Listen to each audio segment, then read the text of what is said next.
வேலூர் மாநகராட்சிக்குட்பட்ட பகுதியில் அம்மா உணவகம் தொடங்கப்பட்டு 2 ஆண்டுகள் நிறைவடைந்து 3ஆம் ஆண்டின் துவக்க விழாவையொட்டி வேலூரில் உள்ள அம்மா உணவகங்களில் பொதுமக்களுக்கு சர்க்கரை பொங்கல் வழங்கப்பட்டது.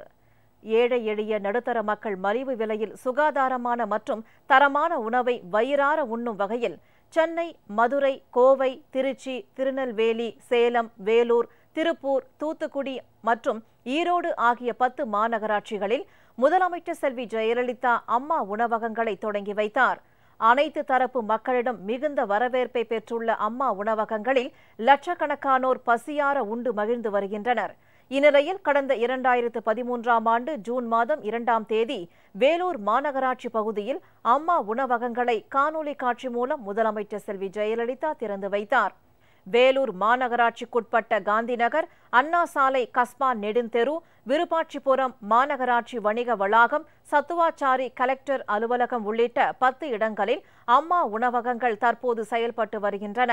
இந்நிலையில் அம்மா உணவகங்கள் தொடங்கி 2 ஆண்டுகள் நிறைவடைந்து 3ஆம் ஆண்டு இன்று தொடங்கி இருப்பதால் வேலூரில் உள்ள அம்மா உணவகங்களில் பொதுமக்களுக்கு சர்க்கரை பொங்கல் வழங்கப்பட்டது.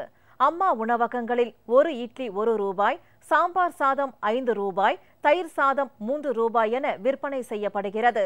விலை குறைவாகவும் தரமாகவும் இருப்பதால் ஏராளமானோர் ஆர்வத்துடன் வாங்கி உண்டு மகிழ்கின்றனர். நான் இங்கே வேலூரில் கூலி வேலை செய்கிறேன். நான் இங்கே தான் 1 ரூபாய் இட்லி சாப்பிட்றேன். இங்கே சுத்தமாகவும் சுகாதாரமாகவும் இருக்குது. இங்கே எல்லாருக்கும் நிறைய பேருக்கு இங்கே தான் நல்லா சாப்பாடு போடுறாங்க. 1 ரூபாய் இட்லி நல்லா இருக்குது. இங்கே எங்களுக்கு அம்மா இந்த உதவி செய்யறதுனால ரொம்ப நன்றி. தனியார் ஸ்கூல் பஸ் ஓட்டுறேன். நான் இங்கே அம்மா உணவகத்தில் சாப்பிட்றதுக்காக வந்திருக்கிறேன். வெளியே சாப்பிட்டோன்னாக்கா 1 இட்லி 10 ரூபா 15 ரூபா ஆகுது. சாப்பிட்டு எனக்கு கட்டுப்படி ஆகலை. இதுக்கு இங்கே அம்மா உணவகத்தில் சாப்பிட்றதுனால அம்மா அவர்களுக்கு நன்றி.